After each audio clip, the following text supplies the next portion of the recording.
ছাত্রদল মনে করছে ছাত্রদলের মধ্যে প্রচুর শিবির আছে, যার ফলে ছাত্রদল এখন এই বিষয়ে জরুরি সতর্ক বার্তা দিচ্ছে।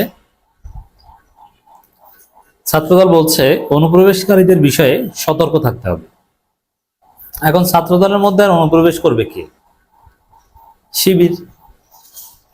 বিষয়টা আসলে কি, কেন তারা সতর্ক বার্তা দিচ্ছে? এটা ইন্টারেস্টিং আলাপ এবং আমাদের দর্শকদের আগ্রহের বিষয়। প্রথম কথা হচ্ছে যে এই মুহূর্তে দেখেন, অনুপ্রবেশের রাজনীতি পৃথিবীর সবচাইতে শ্রেষ্ঠ রাজনীতি, সবচাইতে কঠিন রাজনীতি, রোমাঞ্চকর রাজনীতি। অনুপ্রবেশের রাজনীতি মানে গোয়েন্দাগিরি। গোয়েন্দাগিরি করা, গোয়েন্দা, এর চাইতে কোনো কঠিন কাজ নাই। এটা নিয়ে থ্রিলার মুভি হতে পারে। শিবির অনুপ্রবেশের রাজনীতি করেছে জীবন বাঁচানোর জন্য। কেন করেছে এবং এখন এটা করা প্রয়োজন আছে কিনা আমি একটু ব্যাখ্যা করছি, তাহলে বুঝবেন। বিএনপি ছাত্রদলের লোকজনও আপনারা একটা চিন্তা মুক্ত হবে। শিবিরের ছেলেরা যারা অনুপ্রবেশ করে অন্য দলে যায়, শিবিরের কিছু লাভ হলেও বা মৌলিক উদ্দেশ্য কিছুটা পূরণ হলেও এটা শিবিরের জন্য ডিজাস্টারাস। শিবির বিব্রত, এটাকে জানেন? যেমন ছাত্রলীগের মধ্যে যারা শিবির থেকে ঢুকেছে, এরা জামাতে ব্যাক করে নাই এবং জামাতও তাদের গ্রহণ করতে পারবে না, স্বাভাবিক।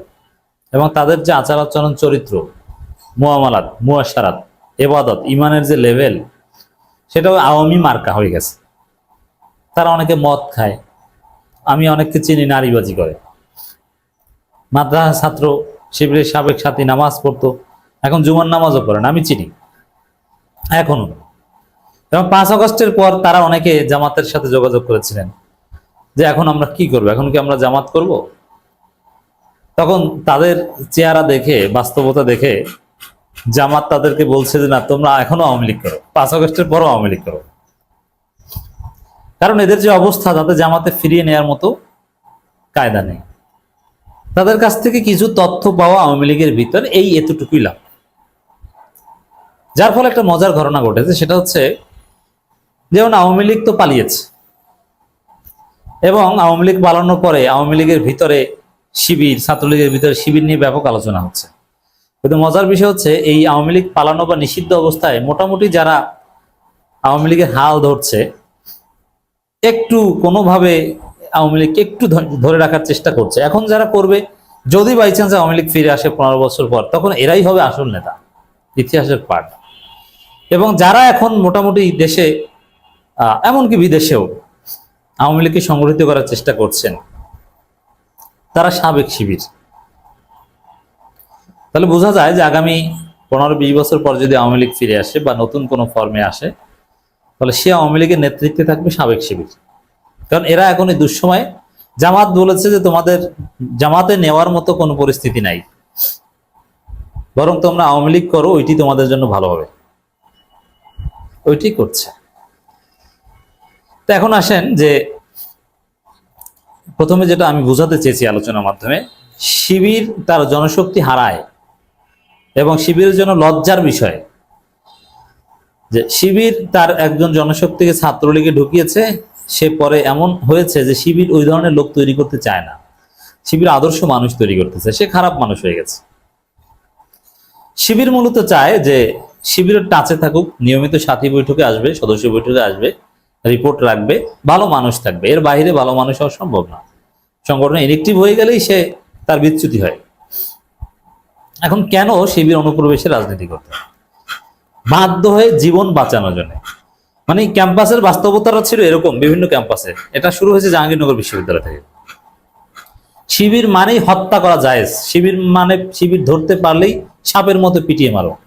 আর শিবির ধরতে না পারলেও কাউকে যদি সন্দেহ হয়, একটু নরম ভদ্র মাদ্রাসা ছাত্র, একেও চাইলেও তুমি শিবির ট্যাগ দিয়ে পিটিয়ে মেরে ফেলতে পারবা। জাহাঙ্গীরনগর বিশ্ববিদ্যালয়ের একদম হত্যার ঘটনা করেছে, একদম মেরে ফেলেছে শিবির ট্যাগ দিয়ে। কোন রকম মাদ্রাসা ব্যাকগ্রাউন্ড হল শিক্ষার্থীরা যে কতটা আতঙ্কে থাকতো আমি দেখেছি, এটা আমার নিজের চোখে দেখা। আপনি একটু নামাজ পড়েন, ভালোভাবে ভদ্র ভাষায় সালাম দেন, আপনি শিবির, আপনাকে হত্যা করতে পারে। আপনার পরিবারের কেউ ইসলামপন্থী যদি কোনোভাবে ছাত্রলীগের ছেলেরা খোঁজ পায়, আপনাকে সারা রাত সাপের মতো পিটিয়ে সকালে শাহবাগ থানায় দিয়ে আসবে।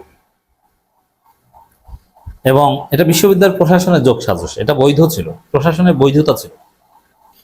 আপনার সার্টিফিকেট বাতিল হবে। জাহাঙ্গীরনগর বিশ্ববিদ্যালয় সার্টিফিকেট বাতিল হওয়ার মতো অনেক ঘটনা ঘটেছে। কতটা নৃশংস নির্যাতন। এক্ষেত্রে শিবির যেহেতু দেখেছে যে না, বাঁচতে হলে ছাত্রলীগের মধ্যে যদি আমাদের কিছু লোক থাকে তাহলে উপকারটা কি? যেমন ছাত্রলীগ অমুক শিবিরকে এখন ধরতে যাবে, অমুকে শিবির করে সন্দেহ করেছে, অতএব তাকে ধরে আজকে সারা রাত পেটাতে হবে। এখন এই যে ছাত্রলীগের সিদ্ধান্ত, ওইটা যদি শিবিরের কেউ ছাত্রলীগের মধ্যে থেকে একটু জানতে পারে, সে একটা মেসেজ দিয়ে দিতে পারে বা আগে একটু জানিয়ে দিতে পারে, ওরা কিন্তু ধরতে যাচ্ছে, তাড়াতাড়ি ওখান থেকে সর, জাস্ট জীবন বাঁচানোর জন্য। ওই ছেলেটা হয়তোবা ছাত্রলীগের ভিতরে থাকা শিবিরের তথ্যের কারণে সারা রাত নৃশংস নির্যাতনের হাত থেকে রক্ষা পেত এই।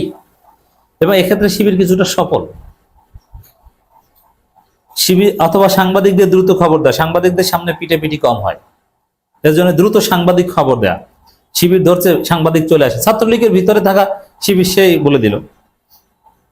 এভাবে জাস্ট জীবন বাঁচানো, হাত পা ভাঙা থেকে রক্ষা করার জন্য এই কাজ করত। নইলে ছাত্রলীগের ভিতরে শিবিরের লোকজন যেহেতু কোনো লাভ নেই ভাই। ছাত্রলীগের কেন্দ্রীয় সভাপতিও যদি হয় শিবিরে কেউ, এটা শিবিরের জন্য লজ্জার। শিবিরে তো অনুতপ্ত, কেন জানেন?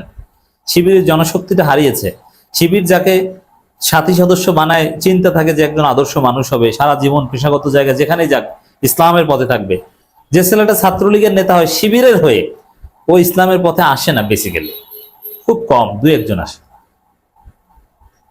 ওই যে বললাম 5 আগস্টের পরও এখন সাবেক শিবির অনেকে আওয়ামী লীগ করে, জামাত ধারণ করার মতো কোনো পরিস্থিতি দেখে না।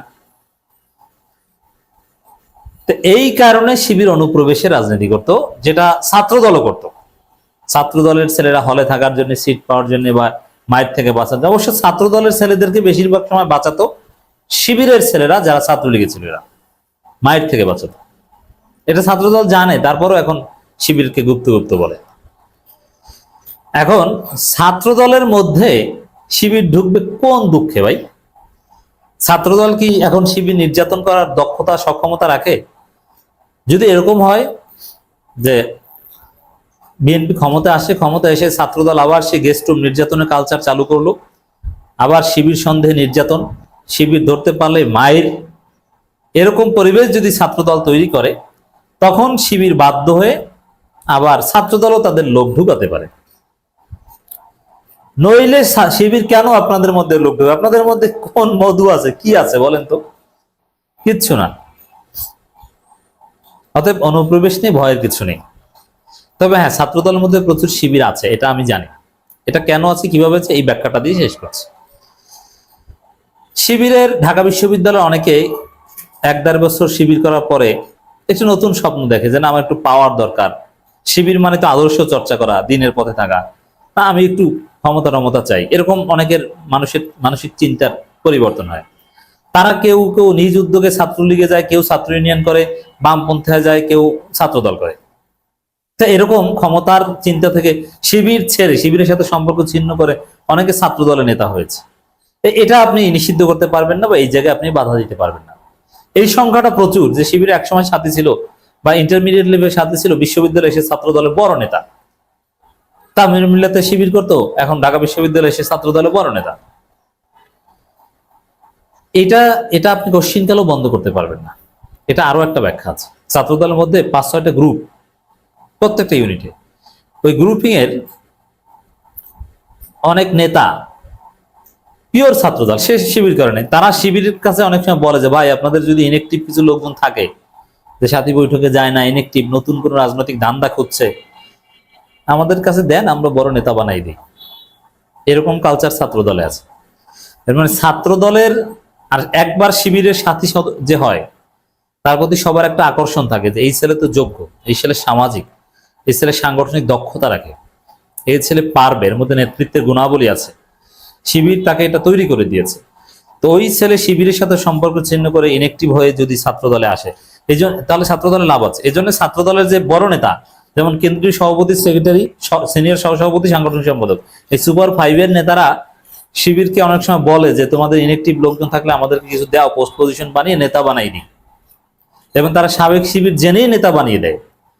এই প্রক্রিয়াটা ছাত্রদলের মধ্যে আছে, এটা ছাত্রদল চাইলেও ছাড়তে পারবে না, এবং ছাত্রদলের জন্য এটা লিউক্রেটিভ, লাভজনক। এবং এতে শিবিরে কোনো লাভ নেই, শিবিরের লাভ শুধু শিবিরের লস। এই যে দেখেন, আবিদ একসময় শিবির করতো, এখন শিবিরকে গালি দেয়। এই যে আব্দুল কাদের একসময় শিবির করতো, এখন শিবিরকে গালি দেয়। শিবির কোনো লাভ আছে? নাই। শিবিরের লাভ হচ্ছে একটা ছেলে যদি শিবিরে থাকে, শিবির করার পর যদি সে জামাত করে, এটাই শিবিরের লাভ, ওইগুলো লাভ নেই। আর জীবন বাঁচানোর তাগিদে ছাত্রলীগের ভিতরে থেকে জাস্ট তথ্য দিতে পারাটার মধ্যে লাভ ছিল, অন্য কোনো উপকারিতা নাই। তাতে ওই তথ্য দেওয়াটা লাভ, বাহিরে পুরোটাই লস। অতএব ছাত্রদলের মধ্যে পরিকল্পিতভাবে শিবির একজনকেও ঢুকায় না, ঢুকাবে না, প্রশ্নই আসে না।